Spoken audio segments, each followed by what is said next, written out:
हाँ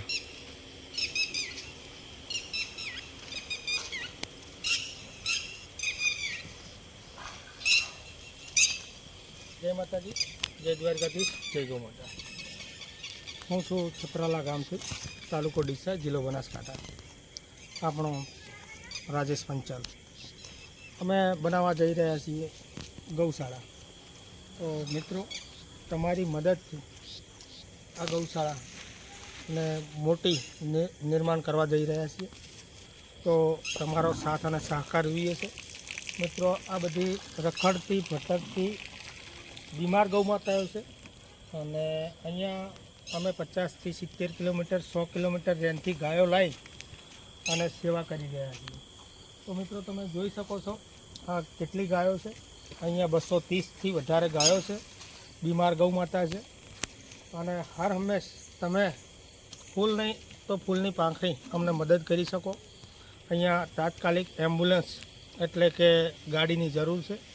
રોજે રોજ ભાડાનું સાધન પોસાતું નથી મિત્રો। તમારા સાથ સહયોગથી કંઈક આપણી ગૌશાળાની, મારી ગૌશાળા નહીં, આપણી બધાની ગૌશાળા છે એવું સમજી, ગાય આપણી માતા છે, ગાય આપણી માં છે એવું સમજી અને દાન આપશો એવી મને ભાવના છે, વિશ્વાસ છે કે મિત્રો તમારા સાથ અને સહકારથી આપણે છત્રાલા મુકામે, તાલુકો ડીસા, જિલ્લો બનાસકાંઠામાં નદીના કિનારે, બનાસ નદીના કિનારે માતાજીનું મંદિર આવેલું છે, ચુડેલ માતાનું, અને એની બાજુમાં, એની સામે ગૌશાળાનું નિર્માણ થઈ રહ્યું છે। તો મિત્રો, તમારા સાથ અને સહકારથી આપણે આગળ વધવાનું છે। ગાય માતાને જ્યાં પણ તમે એક્સિડન્ટવાળી ગાય જુઓ, બીમાર ગાય માતા જુઓ, તો તાત્કાલિક અમારો કોન્ટેક કરો, સંજોશીનો કોન્ટેક કરો, મેતુબાનો કોન્ટેક કરો, અક્કલભાઈનો કોન્ટેક કરો, તો અમારી ટીમ તાત્કાલિક ધોરણે સારવાર માટે દોડી આવશે અને ઘણી બધી સેવા આપી રહી છે। 24 કલાક હેલ્પલાઇન નંબર આપેલા છે, એના ઉપર કોલ કરી અને અમને જણાવો કે અહીંયા ગૌ માતાનો એક્સિડન્ટ થયેલો છે અને ગૌ માતા ઓફ થઈ ગયેલા હશે તો ત્યાં તાત્કાલિક અમે સમાધિ આપીશું। અને આજ દિવસ સુધી 3 વર્ષનો રેકોર્ડ છે। 3 વર્ષમાં અમે 800થી વધારે ગૌ માતાની સમાધિ આપેલી છે। ગૌ માતા હોય કે અન્ય પશુ પક્ષી હોય, અમારા માટે તો બધું એક સમાન જ છે। કોઈ પણ જીવ હોય તો અમે એ રીતે કામ કરીએ છીએ। પણ આજ દિવસ સુધી અમે આવો કોઈ વિડીયો બનાવ્યો નથી, પણ અત્યારે બહુ તકલીફ પડી રહી છે।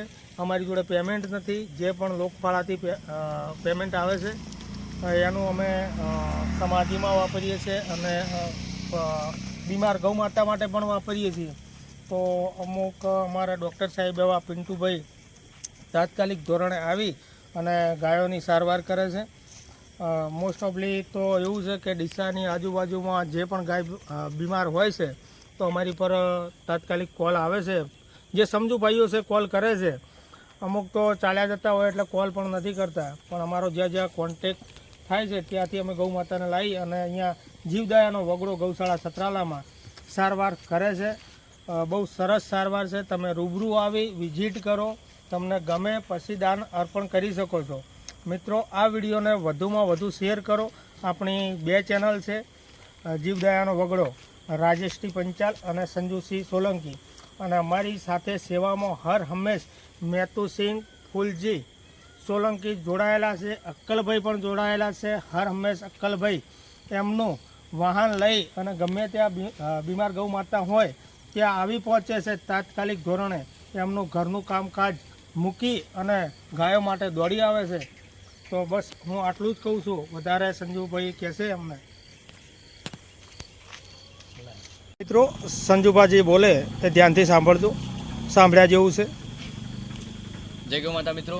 તો મિત્રો, અહીંયા એટલે કે જીવદયાનો વગડો ગૌશાળા છત્રાલા, અમે અહીંયા બધા જીવોની સેવા કરીએ છીએ। અને એવું નહીં કે છત્રાલા ગામમાં જ, અમે છત્રાલા ગામના આજુબાજુ ઘણા બધા ગામોમાંથી કંઈ પણ જીવ લાવી અહીંયા સેવા કરવામાં આવે છે। ને મિત્રો, આટલા બધા જીવોની સેવા કરવી એટલે પહેલાં તો સાથ સહકારની જરૂર પડે। તો મિત્રો, પહેલાં તો 2 હાથ જોડીને તમને નમ્ર વિનંતી કરું છું કે ઘણા બધા મિત્રોનો સપોર્ટ છે અને ઘણા બધા મિત્રોનો સપોર્ટની જરૂર છે। તો મિત્રો, સાથ સહયોગ આપજો। તો મિત્રો, બધા જીવોની સેવા આરામથી થઈ જાય। તો મિત્રો, પહેલાં તો બીજું તમારે એ કરવાનું છે કે જે પણ આ ગૌ માતાનો આપણે વિડીયો બને છે, 2 યુટ્યુબ ચેનલ છે, એક રાજેશજી પંચાલ અને જીવદયાનો વગડો, તો 2 ચેનલમાં વિડીયો અમે રિલીઝ કરીએ છીએ. તો બંનેમાં તમારે લાઇક નહીં આપો ચાલશે, પણ શેર જરૂરથી કરવાનો છે. તો મિત્રો આટલું કરજો. ફૂલ વિશ્વાસ છે કે તમે અમારો જે ગૌ માતાનો અમે વિડીયો બનાવીએ છીએ તો તમે શેર કરશો. અને મિત્રો જે આગળ રાજુભાઈ પંચાલ બોલ્યા એમની વાત સાચી છે કે અહીંયા જીવદયાનો વગડો લોકફાળાથી ચાલતું ગૌશાળા તેમાં બહુ જરૂર છે. તો મિત્રો સાથ સહયોગ આપતા રહેજો. તો મિત્રો ગૌ માતાને કંઈ તકલીફ ના પડે ને અમે 24 કલાક બધા જીવોની સેવા કરીએ છીએ. મિત્રો અમે આ જીવદયાનો વગડો ગૌશાળા છત્રાલા એ તો અમે ચલાવીએ છીએ, પણ અમારી આશા એવી છે કે ગામે ગામ ગૌશાળા અમારે બનાવી છે. તો મિત્રો તમારા સાથ સહયોગની જરૂર છે. તો મિત્રો આપણે સૌ સાથે મળી અને ગામે ગામ ગૌશાળા બનાવીએ તો ગૌ માતાને અથવા કોઈ પણ જીવને કંઈ તકલીફ પડે ના.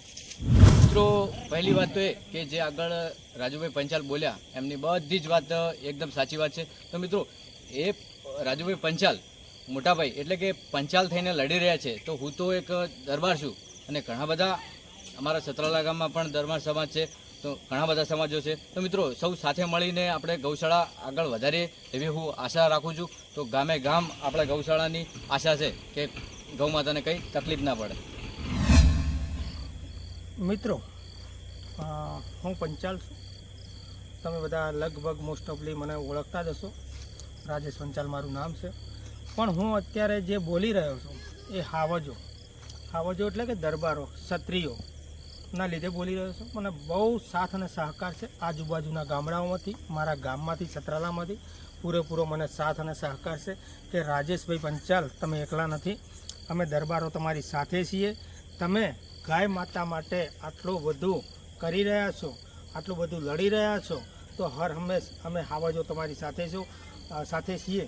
તો મને હાવજો પ્રત્યે, દરબારો પ્રત્યે એટલો બધો પ્રેમ છે. આજુબાજુના ટોટલ ગામડાઓ ખીમત છે, ઉમરી છે, મુડેઠા છે, વડા છે, કંબોઈ છે, બધા જ ગામડાઓના મને સાથ અને સહકાર મળી રહ્યા છે.